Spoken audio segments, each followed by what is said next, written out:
Assalamualaikum warahmatullahi wabarakatuh. Saya Yulia Utami dari jurusan Administrasi Publik kelas A Indralaya ingin mempresentasikan hasil tugas saya yaitu mengenai masyarakat madani di Indonesia. Sebelum itu, saya ucapkan terima kasih kepada dosen saya yaitu Ibu Dr. Lili Erina MSI yang telah membimbing saya di dalam mata kuliah pengantar ilmu administrasi publik ini. Berikut ini adalah beberapa pertanyaan yang akan dibahas pada video kali ini. Yang pertama, bagaimanakah aplikasi civil society di Indonesia? Yang kedua, pendapat mengenai pengaplikasian tersebut jika dilihat dari praktek dan peran dari pilar-pilarnya. 3. Pendapat mengenai pengaplikasian tersebut jika dilihat dari kondisi elemen masyarakat madani. 4. Solusi dari kendala civil society. Baiklah, langsung saja kita masuk ke materi yang pertama. Bagaimanakah aplikasi atau penerapan civil society di Indonesia? Di negara Indonesia, istilah masyarakat madani dilatar belakangi karena adanya pembatasan HAM oleh pemerintah di zaman Orde Baru. Rakyat Indonesia pada saat itu tidak diberikan keleluasaan penuh untuk menyampaikan aspirasi serta hak dan kewajibannya terhadap pemerintahan. Situasi politik yang kacau inilah yang kemudian mendorong rakyat Indonesia untuk memperjuangkan aspirasi, hak, dan kewajiban warga negara terhadap pemerintahan, yang kemudian terciptalah masyarakat madani yang menjamin keseimbangan antara kebebasan individu dan kestabilan masyarakat.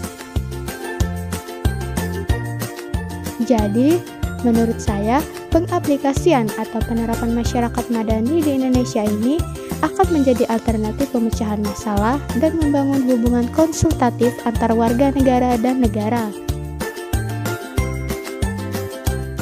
Selanjutnya, materi yang kedua adalah pendapat mengenai pengaplikasian civil society jika dilihat dari praktek dan peran dari pilar-pilarnya. Penerapan berdasarkan pilar-pilar masyarakat madani.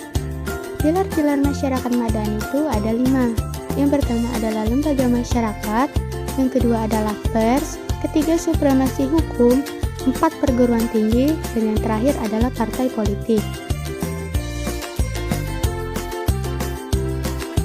Lembaga masyarakat, berdasarkan pilar lembaga masyarakat ini, menurut saya pengaplikasian masyarakat madani sejauh ini sudah sesuai dengan apa yang diharapkan, yaitu berfungsi untuk membantu dan memperjuangkan aspirasi masyarakat dengan cara mengadakan sosialisasi dan pelatihan mengenai pembangunan kualitas masyarakat.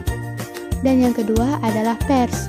Pers berfungsi untuk mempublikasikan berita kebijakan pemerintah yang berhubungan dengan warga negara, sehingga masyarakat bisa mengetahui kebijakan apa yang sedang ditetapkan oleh pemerintah dan masyarakat tidak akan kehilangan hak dan wewenangnya. Yang ketiga adalah pilar supremasi hukum.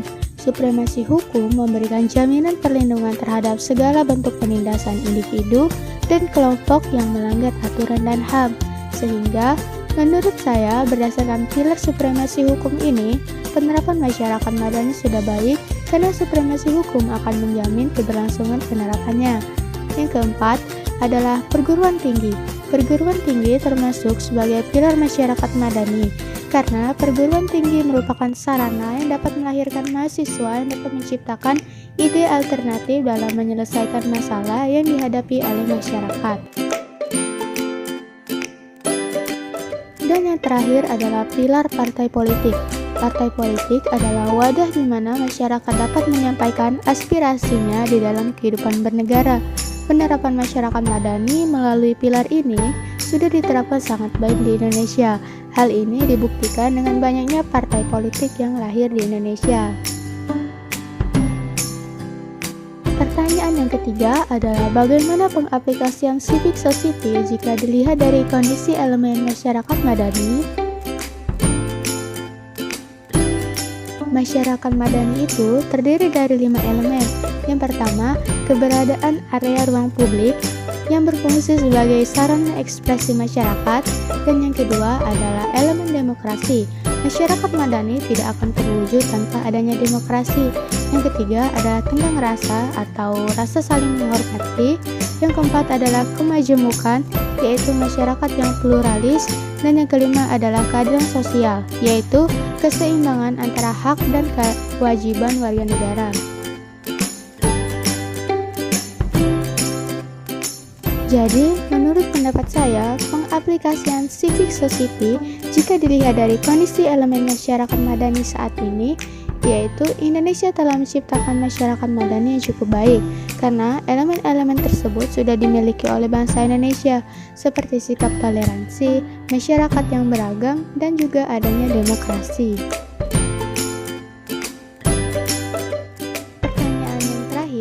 Kita bahas adalah solusi dari kendala civil society.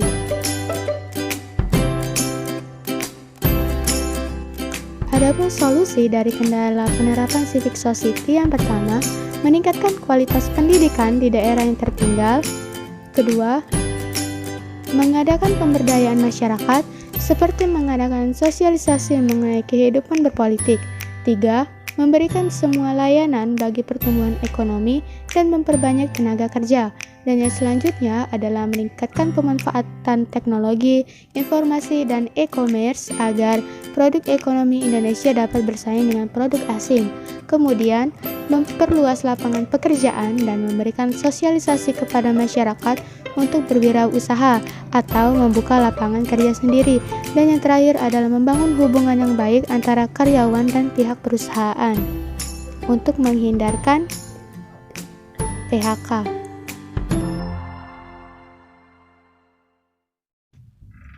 Yang selanjutnya adalah materi tentang warga negara.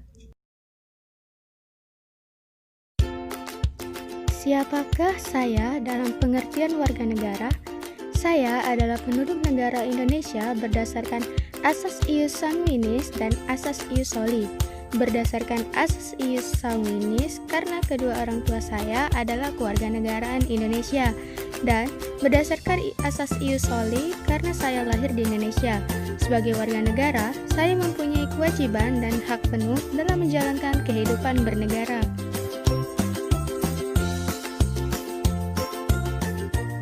Pertanyaannya selanjutnya adalah, apakah saya sudah menerima hak warga negara saya dan mengapa?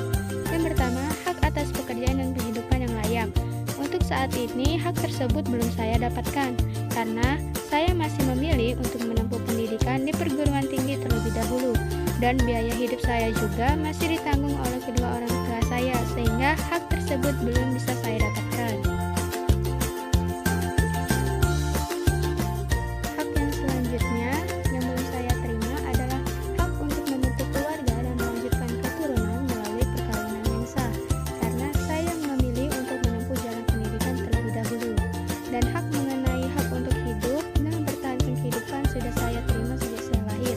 Begitu juga dengan hak atas kelangsungan hidup dan hak untuk mengembangkan diri dan melalui pemenuhan kebutuhan dasarnya, dan berhak mendapat pendidikan, ilmu pengetahuan dan teknologi, seni dan budaya demi meningkatkan kualitas hidupnya.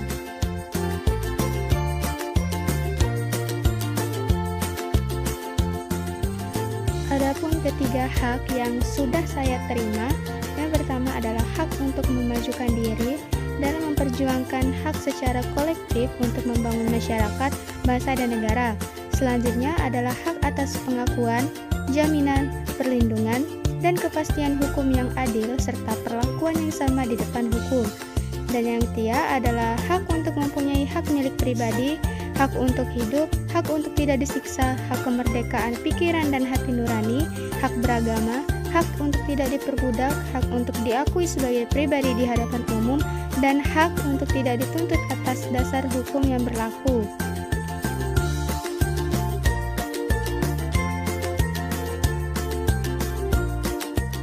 Selain beberapa hal sebelumnya, yaitu mengenai hak yang belum saya terima, ada juga kewajiban sebagai warga negara yang belum bisa saya lakukan. Yang pertama, wajib ikut serta dalam upaya pembelaan negara, karena saya belum pernah terjun langsung ke lokasi pembelaan negara seperti turun demo ke jalanan. Akan tetapi, upaya pembelaan negara secara tidak langsung sudah saya lakukan, seperti rajin belajar dan taat terhadap norma-norma negara. Kewajiban kedua yang belum saya lakukan sebagai warga negara adalah wajib ikut serta dalam usaha pertahanan dan keamanan negara, karena saya belum memiliki cukup mental dan perbekalan diri untuk berpartisipasi dalam usaha pertahanan dan keamanan negara secara langsung.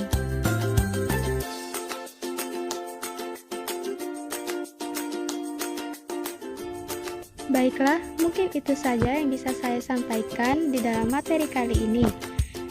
Kurang lebihnya saya mohon maaf, kepada Allah saya mohon ampun. Wabillahi taufiq wal hidayah. Wassalamualaikum warahmatullahi wabarakatuh.